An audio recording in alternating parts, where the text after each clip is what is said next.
A paz do Senhor Jesus, meu amado. Um teólogo certa feita falou que o sofrimento na vida do cristão contribui para a sua purificação. Eu não sei se você concorda com este pensamento, né? Mas, de repente, pode ter fundamento, né? A gente sabe que a nossa santificação, segundo a Bíblia, ela acontece por meio da palavra. Em João 17, Jesus diz: Pai, santifica-os na verdade. A tua palavra é verdade. Então a nossa santificação é por meio da palavra. O amado irmão Paulo fala também que pela oração nós somos santificados. Então, creio que uma maneira de santificação é uma vida separada do pecado, uma vida de santo temor a Deus, uma vida de oração, uma vida de jejum e obediência à palavra de Deus. Eu quero nesse momento ler um texto bíblico aqui que está na carta do amado irmão Pedro, no capítulo 5, 1 Pedro, capítulo 5, versículo 17. Diz assim a palavra de Deus: lançando sobre ele toda a vossa ansiedade, porque ele tem cuidado de vós. É aos pés do Senhor que nós temos que lançar nossas ansiedades, nossos anseios, é aos pés do Senhor. A gente costuma ouvir pregadores, ensinadores dizendo: irmão, Deus se preocupa com cada um de nós. Mas a Bíblia vem dizer aqui que Deus cuida de nós, porque preocupação é coisa do ser humano. O universo recheado de 8 bilhões de seres humanos no planeta, se Deus fosse se preocupar com cada um, né? Então ele cuida de nós. Então vamos ver através da Bíblia como Deus cuida de mim e Deus cuida de você. É muito importante nós ter essa percepção e esse entendimento de que Deus cuida de nós de uma maneira extraordinária, além daquilo que nós pensamos ou nós imaginamos. Eu escolhi um texto ali de Gênesis, no capítulo 31, e não vem falar sobre a vida do nosso irmão Jacó. Você sabe que quando Jacó, alguns dias depois daquele problema que teve lá com seu irmão Isaú, Isaú se propôs em matar Jacó. Assim que a pessoa de Isaac morresse, Isaú ia certamente, porque ele roubou o direito de primogenitura, né? Ele enganou ali o próprio pai dele na hora de receber a bênção. E nós sabemos que ali também tem o dedo da irmã Rebeca, né? E agora Jacó, ele sai dali de onde ele estava, da região de Canaã, e vai ali para a região de Padarã, onde estava o seu tio Labão. Você conhece muito bem a história. Ali quando ele chega junto do poço, está quem? A nossa irmã Raquel ali. Então ele se identificou a ela, auxiliou ela. Ele imediatamente levou ao seu pai Labão, que era irmão da sua irmã Rebeca, era seu tio. A Bíblia diz que Jacó ficou ali um mês inteiro com Labão. E Labão agora ele disse para Jacó, ele fez uma proposta: tu porventura vai trabalhar de graça para mim? E Jacó então lançou a sua proposta, né? Porque Labão ele tinha duas filhas, Raquel e tinha Leia. E a Bíblia Sagrada vem dizer aqui que quando ele viu a Raquel, ele se afeiçoou por ela, ele gostou dela. O que acontece? Ele disse: olha, eu vou trabalhar para ti por 7 anos. E depois tu me dá a Raquel.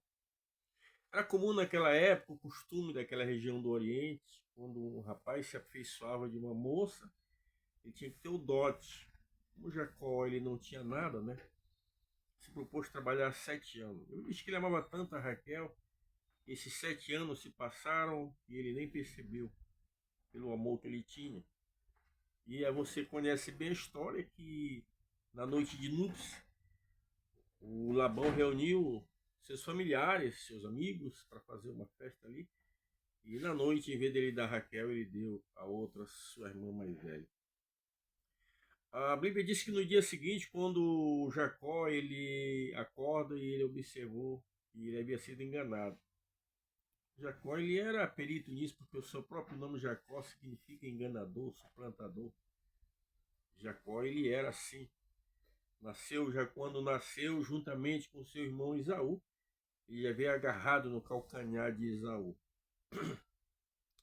A gente vê aqui neste texto que os anos se passaram E a pessoa de Labão disse: olha, é o seguinte, é que a mais velha eu não posso te dar.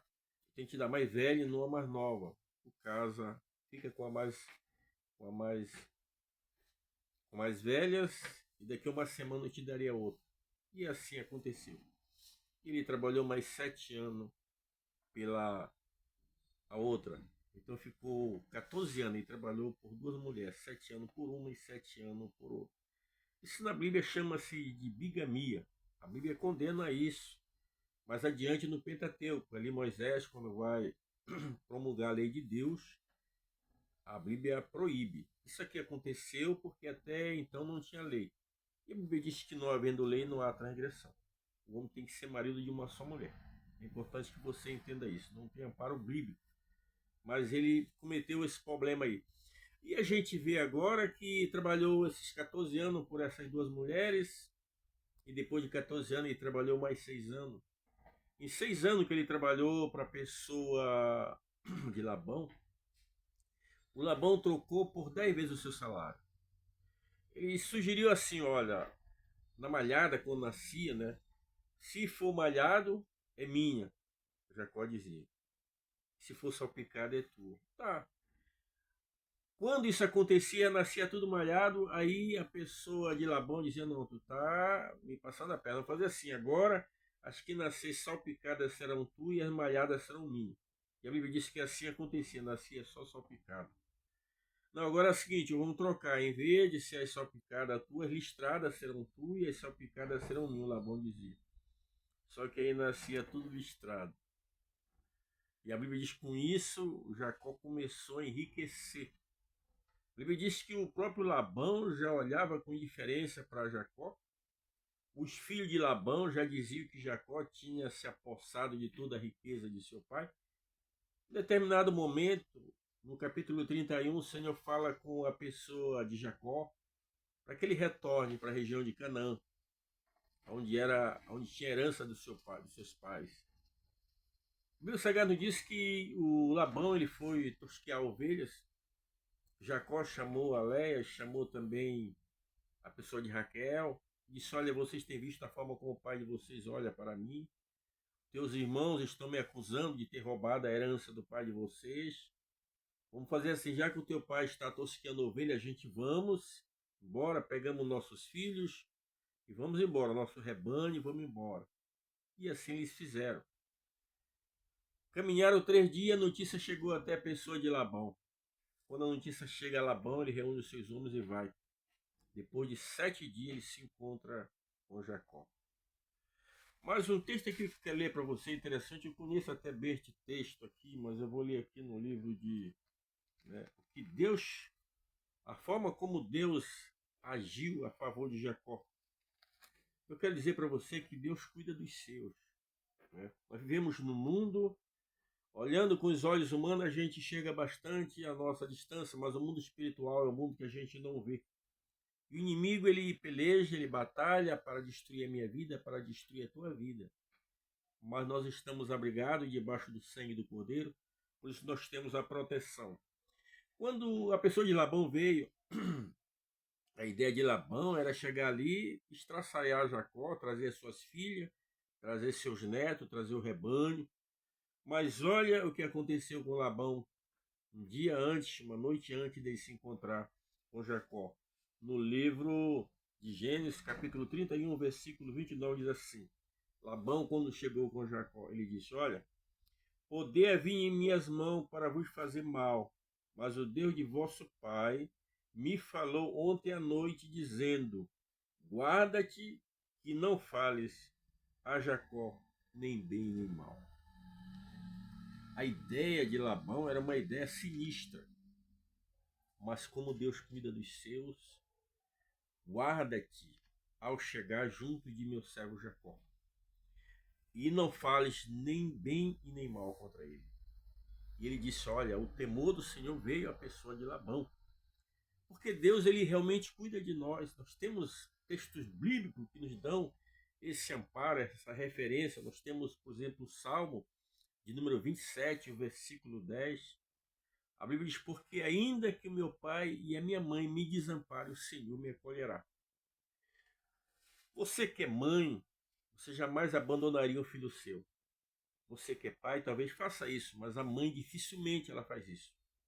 Mas no extremo que essa mãe faça isso, ao ponto de abandonar o seu filho, a Bíblia diz que o Senhor me acolherá. O nosso irmão Isaías diz: pode a mãe se esquecer de um filho que tanto ama, mas eu jamais esquecerei de vós, porque Deus cuida de nós. O irmão Pedro diz: lançando aos pés do Senhor todas as nossas ansiedades, porque o Senhor tem cuidado de nós. Vamos ver aqui o que diz também o Salmo de número 40 e o verso de número 17. Vamos ver o que diz aqui a palavra de Deus. Salmo 40, o verso 17. O salmista se expressa dessa forma: eu sou um pobre necessitado, mas o Senhor cuida de mim. Que coisa linda, você ser cuidado pelo Senhor. O Senhor cuida de mim, o Senhor cuida de você. E nós temos que ter esta percepção, nós temos que ter esta fé, que em momento algum da nossa vida nós estaremos sozinhos, porque o Senhor, Ele cuida de nós. Temos ainda aqui um outro salmo, o salmo de número 55, e o verso 22 diz assim: lança o teu cuidado sobre o Senhor, e Ele te susterá, nunca permitirá que o justo seja abalado. Só que você não pode esquecer que você tem que estar enquadrado nesse item aqui de justo. Deus, Ele cuida de nós. São tantos livramentos que Deus tem dado para a minha pessoa, que a gente percebe nitidamente. Eu quero dar um rápido testemunho aqui.